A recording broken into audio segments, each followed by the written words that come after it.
Hai semuanya, balik lagi bareng saya Ari di channel Kontaineran ID. Jadi di video kali ini saya mau cerita aja nih bagaimana transformasi saya dari awalnya seorang profesional menjadi seorang pengusaha atau eksportir. Nah, tentu video ini merupakan sharing aja ya teman-teman, bagaimana saya itu harus berubah ya atau bertransformasi secara smooth karena keadaan keluarga yang tidak memungkinkan untuk langsung tiba-tiba gitu. Nah, video ini cocok untuk kalian yang sekarang mungkin lagi menjadi seorang profesional tapi ingin menjadi seorang eksportir. Barangkali ini bermanfaat juga.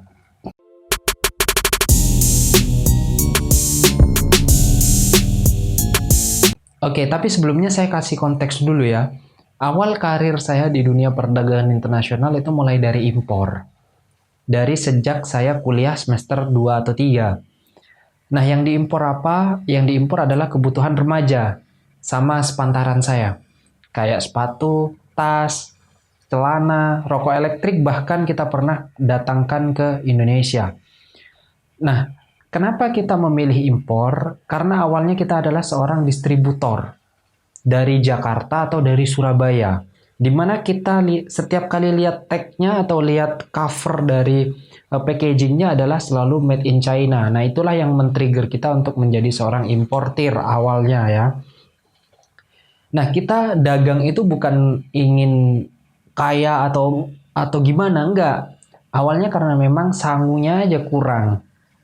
Duit kurang, uang saku kurang dari keluarga, kita harus mengoptimalkan. Akhirnya timbullah ide untuk jualan. Nah, pada waktu itu yang senasib dengan saya itu lumayan banyak. Jadi kita bikin suatu perkumpulan yang dinamakan adalah Kontaineran ID awalnya di tahun 2017. Kita resmikan di tahun 2017. Awalnya impor kita itu berjalan mulus. Ya, namanya usaha yang nggak mulus-mulus banget ya teman-teman. Tapi at least berkembang lah. Jadi yang modal awalnya mungkin 2,5 juta, pernah di 1 bulan atau di beberapa bulan tertentu, omset kita adalah 240 juta per bulan. Pernah tuh. Jadi bayangin modal 2,5 juta bisa kita kelola sampai omset rata-rata di 70 sampai 140 juta per bulannya. Tapi namanya anak muda, ya gitulah penyakitnya adalah inkonsistensi. Setelah kita meraih sebuah omset ya atau di satu titik omset tertentu, maka karakter-karakter anak muda ini mulai kelihatan. Ada yang males, ada yang pacaran mulu, ada yang dia maunya menguasai dan lain-lain. Akhirnya bisa dibilang usaha impor kita itu gagal. Tidak 100% gagal ya teman-teman karena omsetnya masih ada dari toko-toko online tapi sisa mungkin profitnya sisa 2 juta atau 1,5 juta setiap bulannya. Jadi masih ada duit yang ngalir pada waktu itu. Tapi kita asumsikan itu gagal ya teman-teman karena timnya udah kemana-mana, udah amburadul lah. Nah, di titik tersebut orang tua saya telepon ke saya pada waktu itu. Kebetulan saya juga hampir mau lulus, hampir lulus. Nah, orang tua saya bilang ke saya bahwa cobalah Mas, manggil saya Mas kan, cobalah Mas untuk ngelamar pekerjaan. Namanya usaha kita nggak ada yang tahu. Kadang oke, kadang kurang oke atau kurang sesuai dengan apa yang kita imajinasikan. Nah, ketika ada sesuatu yang nggak pas, kita bisa ada backup kalau kita ada pengalaman kerja. Dan saya mikirnya pada waktu itu, ya mungkin benar juga kata orang tua saya, terutama mama saya. Benar juga nih kata mama saya. Akhirnya lah, singkat cerita, saya pun kerja teman-teman. Ngelamar ke beberapa perusahaan dan alhamdulillah diterima. Nah, perusahaan terakhir saya ada di Cilegon. Nah, ini yang mengantarkan saya menjadi seorang eksportir juga karena tinggal di Cilegon yang dekat dengan Jakarta ya pada waktu itu. Jadi saya sering bolak-balik ke sana. Nah, singkat cerita pada waktu itu saya ketemu sama teman saya. Teman saya dia juga tertarik kepada dunia ekspor. Akhirnya oke lah kita singkat cerita, oke lah anggaplah kita deal lah untuk mendirikan sebuah perusahaan bla bla bla bla bla. Tapi saya bilang ke dia bahwa saya nggak bisa langsung untuk meninggalkan dunia profesionalitas saya, dunia kerjaan saya. Karena ada keluarga yang harus saya support tiap bulannya. Kalau saya tiba-tiba berhenti, maka yang jadi korban itu bukan saya sendiri, tapi ada keluarga di kampung halaman saya. Nah, saya maunya dalam transisi saya dari seorang profesional menjadi seorang pengusaha atau eksportir, nggak ada yang dikorbanin. Apalagi keluarga saya itu saya nggak mau banget. Akhirnya saya harus mikir nih, gimana caranya supaya perpindahan saya menjadi lebih smooth gitu. Nggak langsung tiba-tiba gitu.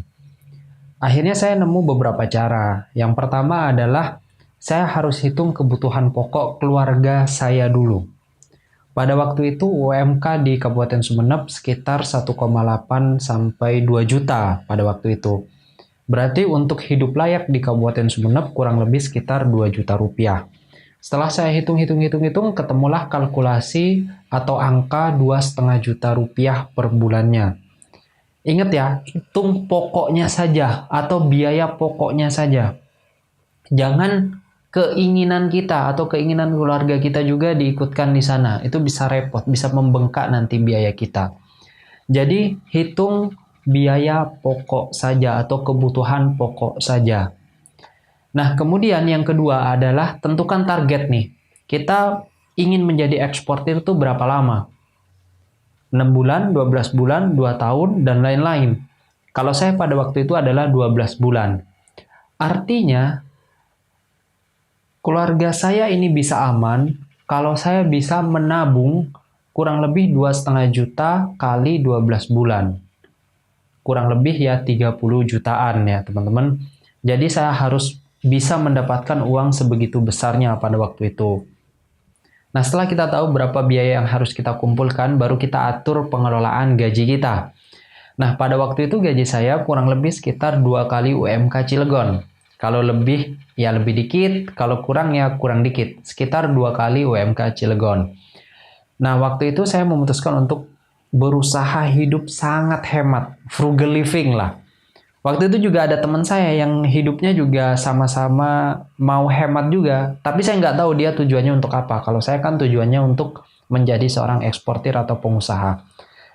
Nah, ini juga ya teman-teman. Kalau kita ada tujuan, pasti kita ingin melakukan apapun gitulah. Ingin melakukan apapun untuk mencapai tujuan tersebut. Yang penting tujuannya jelas saja. Kayak saya ingin menjadi seorang eksportir ya caranya bagaimanapun ya tetap saya akan lakukan. Meskipun itu nggak enak ya.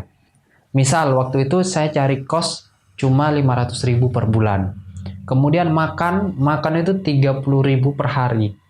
Jadi sekali makan itu sekitar 15.000 rupiah. Bahkan ada yang lucu nih, kejadian lucu. Jadi setiap kali mau balik dari kantor, saya beli itu loh, botol minuman yang gede banget. Nah, tiap kali mau balik kantor, botol minuman itu selalu saya isi. Gluguk, gluguk, gluguk, gluguk ke galon perusahaan. Sampai waktu itu ketahuan tuh sama teman-teman di sana. Widih, galon diisi galon kata teman saya. Kurang ajar juga dia. Jadi saya isi itu botol minuman saya yang gede itu saya isi pakai air kantor. Nah, jadi air di kosan saya itu masih hemat. Sama, saya berdua dengan teman saya juga kayak gitu.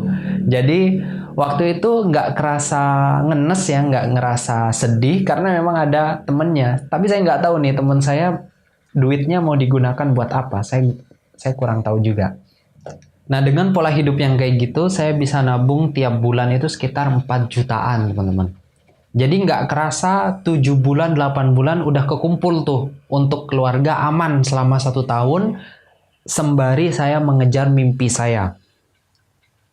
Nah, kalau teman-teman tanya misalkan, Bang saya gaji saya nggak segitu, nggak sebesar itu, ya kalian harus cari tahu gimana solusinya. Entah kalian meningkatkan skill sehingga nanti bisa lebih dihargai di perusahaan tersebut atau di perusahaan lain.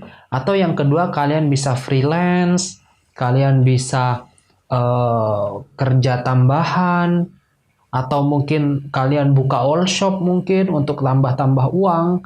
Nah, itu bisa kalian lakukan. Jadi utamakan ketika kita menghadapi sebuah tantangan, yang didahulukan adalah solusi, bukan mengutuk keadaan ya teman-teman.